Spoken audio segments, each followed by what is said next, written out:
coriander is well known in many countries and is most commonly used for cooking. The dried seeds of the coriander plant are ground and used to season dishes, while the leaves and stems can be eaten cooked or raw. Coriander leaves taste refreshing, tart, and citrusy, and add a bright note to dishes. The word coriander is derived from the Old French coriander, which comes from the Latin word coriandrum. Coriander is also derived from ancient Greek koris, meaning a bed bug, and was given this name because of its fetid. Cilantro is the Spanish word for coriander deriving from coriandrum.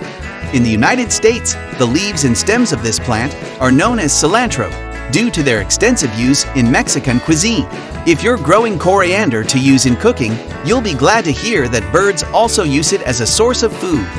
The stems and leaves are often attacked by pests, which attract insectivorous birds such as blackbirds, bluebirds, catbirds, tufted titmice, tanagers, thrushes, and warblers.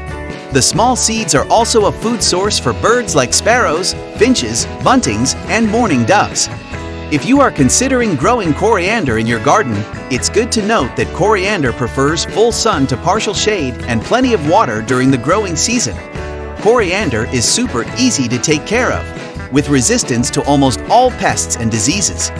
It is a perfect option for beginning gardeners or those with brown thumbs